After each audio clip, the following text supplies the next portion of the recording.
You got a minute? I'm grounded. Bummer. Today we're making Spider Ghost Mask, also known as Spider Gwen from Spider-Man Across the Spider-Verse.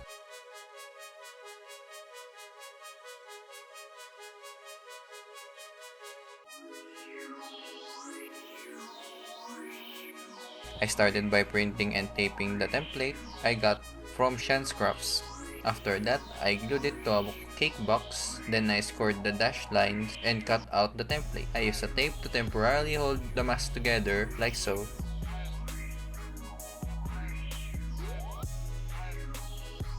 Then I secure it using a super glue. You can also use hot glue here if you prefer that. I added popsicle stick supports before adding fiberglass resin. I think it's better to use a normal brush for this part, but I only have this sponge brush. I added a layer of fiberglass resin first, then I applied fiberglass matte.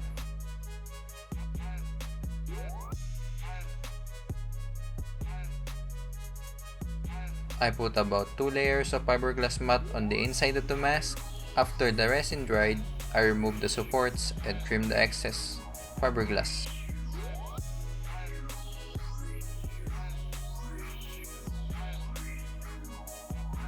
I used this template I made and fixed the eye hole of the face shell.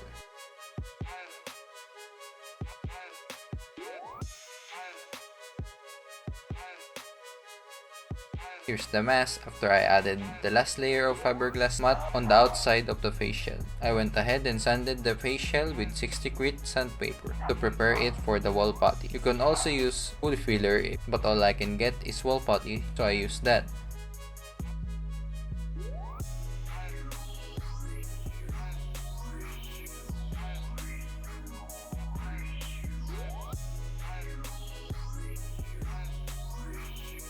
After the wall putty dried, I sanded it using 150 grit sandpaper.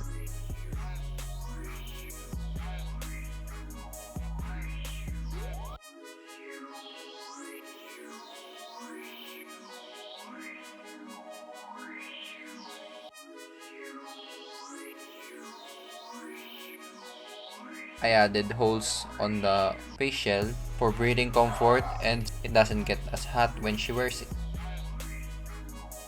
I stuck 2 cereal box cardboard together and traced my template, then I cut it using my hobby knife.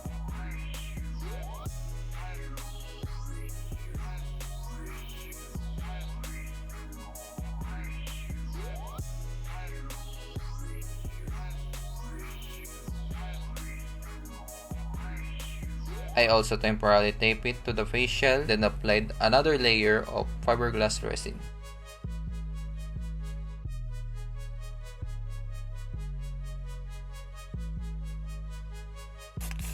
And I sprayed the whole thing with filler primer.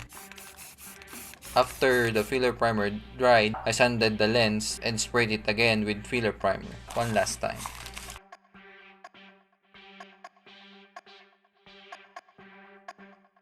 To add comfort when she wears the mask, I'll add some foam sheets the inside of the face shell.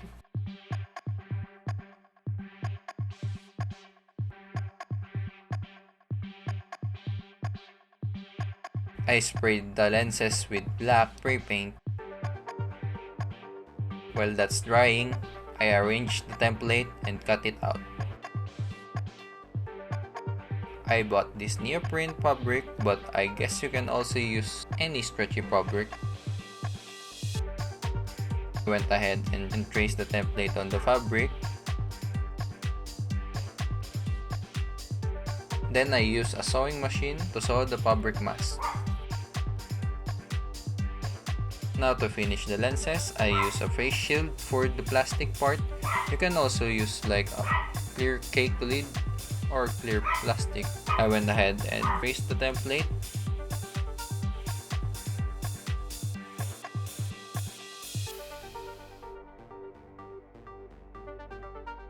You could also use sports mesh here, but I only have perforated vinyl from my last projects.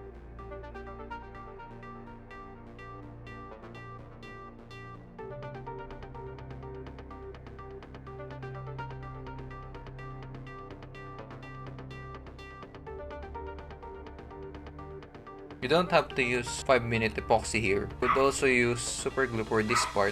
I cut and glue a chipboard. You could also use some binder board for this part. I made a bunch and used this 5x3 neodymium magnet.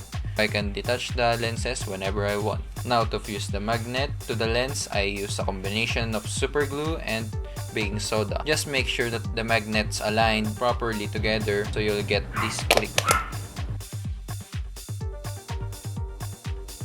Now to add the fabric on the mask, I could have added texture this mask, but the puffy paint didn't arrive. I think Gwen used makeup here, and at the time this looked like maroon to me, so I ended up using a permanent marker similar to what I thought the color of her lenses were. I should have used pink instead of reddish marker. Also, on the lenses, the resin didn't harden enough to hold its shape, so I added a chipboard layer and used super glue to keep the shape of the lenses. If you're wondering how well she can see in the mask, here it is.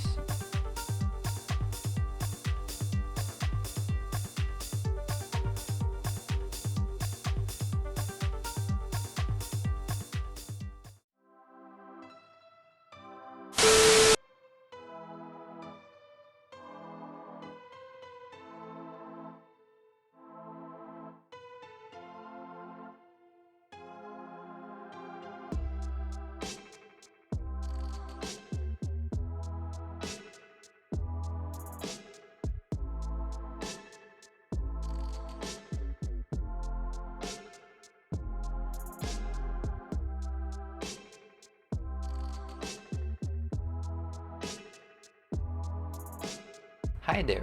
If you enjoyed this video, hit that thumbs up button because that tells YouTube you like this video and recommends it to more people. Share this video to your friends and family. Also comment down below any ideas you want me to make next, and subscribe for more videos like this. Thank you so much for watching and see you on the next one. Peace! Bye!